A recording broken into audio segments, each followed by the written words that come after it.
धीरे धीरे रे मना धीरे सब कुछ होए, माली सींचे 100 घड़ा ऋतु आए फल होए। नमस्कार, स्वागत है आपका हमारे YouTube चैनल संस्कृति रचना में। अगर अभी तक आपने हमारे चैनल को लाइक और सब्सक्राइब नहीं किया तो आप इसको लाइक कर दीजिए, सब्सक्राइब कर दीजिए और साथ ही साथ बेल आइकन को दबा दीजिए, जिससे कि हमारी वीडियोस आपके पास तक पहुंचती रहें। हम सब पढ़ रहे थे कक्षा 10 की पाठ्यपुस्तक क्षितिज के सूरदास के पद, जिसमें एक पद हमने पढ़ लिया था और आज हम इसका दूसरा भाग पढ़ेंगे, जिसमें गोपियों के और उद्धव के मध्य संवाद का वर्णन किया गया है। जब भगवान कृष्ण गोकुल छोड़ करके जाते हैं, गोपियों को छोड़ करके जाते हैं, उसके पश्चात वो स्वयं ना आकर के उद्धव के माध्यम से संदेश भेजते हैं। और कैसा संदेश रहता है? वो योग रूपी संदेश रहता है।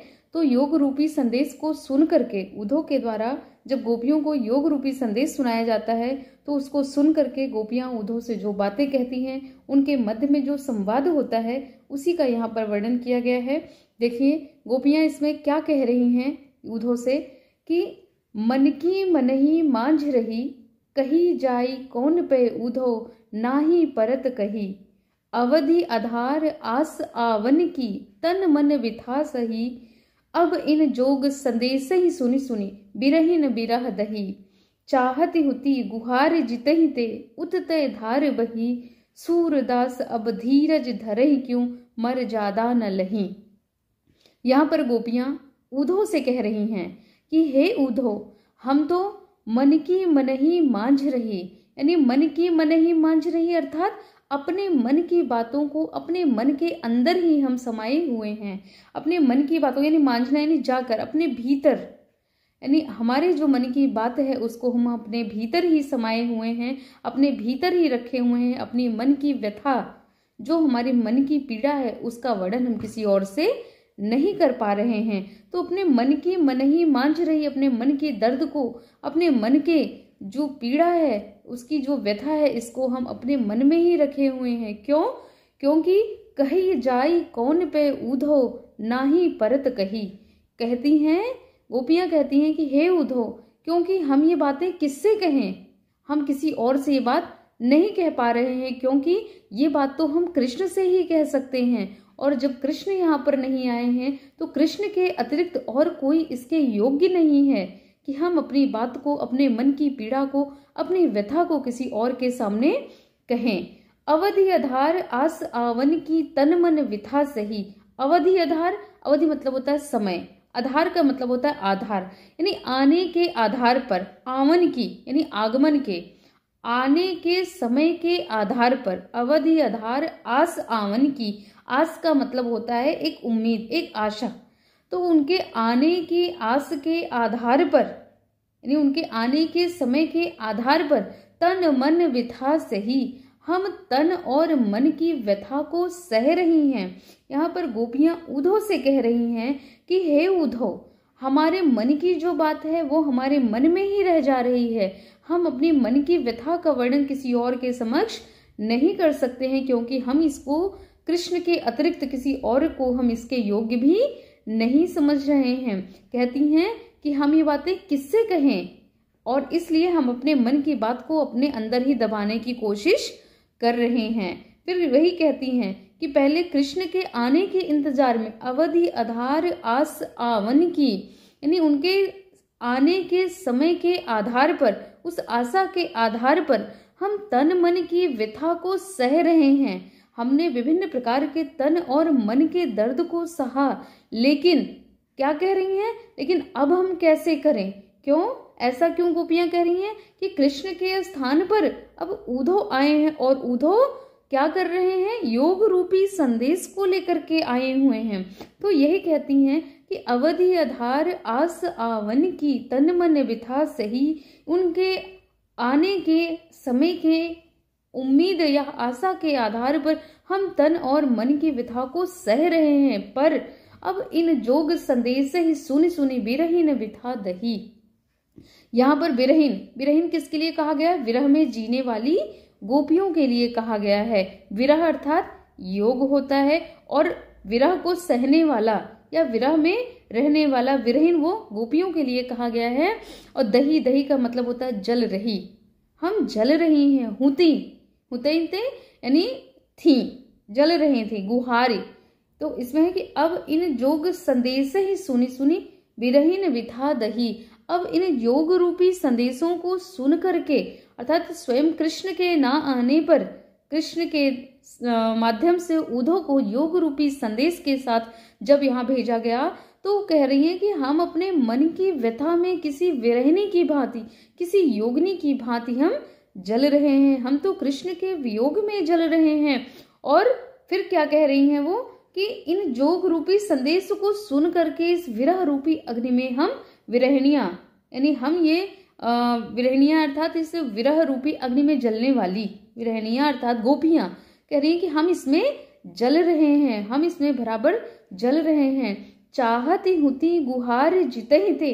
तो कहती हैं चाहत हुती, यानी वो चाहती हैं, गुहार जितहिते यानी विनती करना जहां से, जितहिते यानी जहां से, चाहत हुती गुहार जितहिते, वो जिधर गुहार लगाना चाहती हैं। इंसान गुहार क्यों लगाना चाहता है?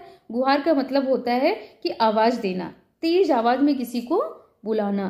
तो गोपियां कह रही हैं कि चाहत होती गुहार जितहिते, हम जिधर गुहार लगा रहे हैं, जिधर हम उम्मीद कर रहे हैं, जिधर हम सहयोग की, सहायता की आकांक्षा कर रहे हैं, इच्छा कर रहे हैं, चाहत होती गुहार जितहिते यानी जिधर से हम गुहार लगाना चाहते हैं, जहां से हम सहायता के लिए पुकारना चाहते हैं, वहीं से उतते धार बही, उधर से ही धार बह रही है। कैसी धार बह रही है?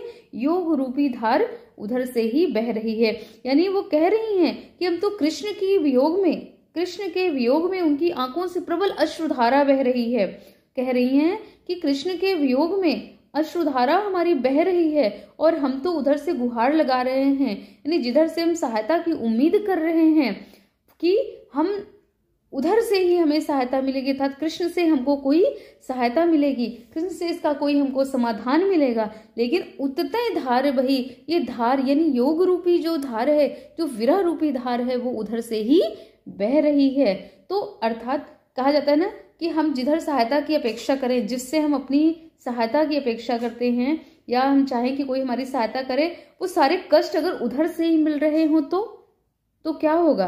तो हम किससे गुहार करेंगे? तो यही स्थिति यहाँ पर गोपियों की है कि कह रही हैं कि हम तो कृष्ण से उम्मीद लगाए थे, कृष्ण से आशा लगाए थे कि हमारे इस विरह की अग्नि को वो समाप्त करेंगे, लेकिन उन्होंने तो योग रूपी एक धारा इधर प्रवाहित कर दी है और उस धारा में हम विरहिणियां जल जा रहे हैं। तो हम जिनसे उम्मीद किए हुए हैं, जिनसे हम आकांक्षा, जिनसे हमारी अपेक्षा है, वही जब ऐसा काम कर रहे हैं, उन्होंने ही जब हमारे लिए कष्ट के बीज बो दिए हैं, कष्ट की धारा को बहा दिया है, तो हम और किसी से सहायता की क्या अपेक्षा करेंगे?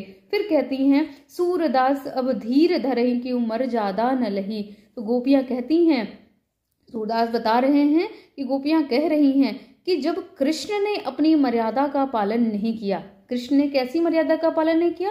प्रेम रूपी, गोपियों के प्रेम रूपी, यानी कृष्ण ने प्रेम की मर्यादा का पालन नहीं किया, तो फिर गोपियां ही धीरज क्यों धरें? अब धीर धरे क्यों, यानी धीर धरे क्यों, यानी धीरज हम क्यों धरें? जब कृष्ण ने ही प्रेम की मर्यादा का पालन नहीं किया तो हम धीरज क्यों धरें? यानी गोपियां अपने मन की यहाँ पर पीड़ा को पूरी तरह से अभिव्यक्त कर रही हैं और जो बातें वो कृष्ण से कहना चाह रही हैं, उनको जो बातें कृष्ण से कहनी थी वो कह रही हैं कि अब वह सारी बातें हमारे मन में ही रह गई है, क्योंकि अब वो सारी बातें किसी और से जाकर के नहीं कह सकती हैं। और कृष्ण के आगमन पर उनको पूरा विश्वास था कि कृष्ण अवश्य आएंगे, तो इसलिए कृष्ण के आने की उम्मीद में उन्होंने शरीर के और मन की पीड़ाओं को भी सहा है, उसको भी सहन किया है। और कृष्ण नहीं आए बल्कि उन्होंने कृष्ण ने उद्धव के माध्यम से योग रूपी संदेश को भेज दिया है। और गोपियां कृष्ण के विरह में तो वैसे ही जल रही थी और योग रूपी संदेश को सुन करके उनको ऐसा लगता है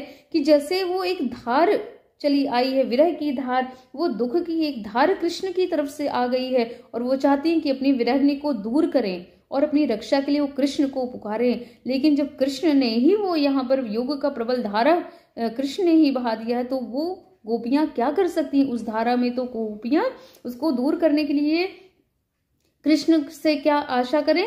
वो तो उस विरहाग्नि में उनका योग रूपी संदेश तो घी का काम कर रहा है। ऐसे घी का काम क्या होता है? जैसे आग में घी डालना, यानी अग्नि को और तीव्र करना। तो कृष्ण के विरह में गोपियां तो वैसे ही वियोग की अग्नि में जल रही हैं, और जब योग का संदेश ऊपर से उनको मिलता है तो ऐसा लगता है कि जैसे उस विरह अग्नि में घी का काम वो कर रहा है। और वो कहती हैं कि उद्धव तो योग का संदेश लेकर के गोपियों को शांत करने आए थे, पर गोपियों की विरहाग्नि इससे और तीव्र हो गई है। गोपियां कह रही हैं कि हमारी विरहाग्नि तो और तीव्र हो गई है। और सूरदास जी फिर कहते हैं कि गोपियां कह रही हैं कि अब हम धीरज को क्यों धरें, क्योंकि कृष्ण ने तो प्रेम की मर्यादा का पालन नहीं किया, तो हम क्यों करें, हम धैर्य क्यों रखें। हम अब किसी प्रकार से कृष्ण के इंतजार का धैर्य नहीं रख पा रही हैं, और हमारे मन की व्यथा हमारे मन के अंदर ही रह जा रही है, हम किसी और से नहीं कह पा रहे हैं। यानी यहाँ पर कृष्ण के प्रति गोपियों के प्रेम की गहराई का वर्णन किया है। सूरदास जी ने बताया कि गोपियां किस तरह से, कितने भीतर से, कितने आंतरिक रूप से कृष्ण को प्रेम करती हैं, कि कृष्ण के ना आना, यानी कृष्ण के ना आने पर गोपियों की स्थिति और दयनीय होती चली जा रही है।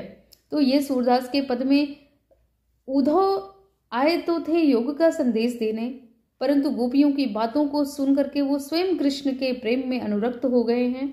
ये इसके आगे के पंक्तियों में आप देखेंगे, इसके आगे के पद में आप देखेंगे। आज तक के लिए बस इतना ही। और अगर अभी तक आपने इस चैनल को लाइक और सब्सक्राइब नहीं किया तो आप इसको लाइक सब्सक्राइब कर दीजिए, साथ ही साथ बेल आइकॉन को दबा दीजिए, जिससे कि हमारी वीडियोस आपके पास तक पहुंचती रहें। इसका शेष अंश हम अगले वीडियो में देखते हैं। तब तक के लिए नमस्कार।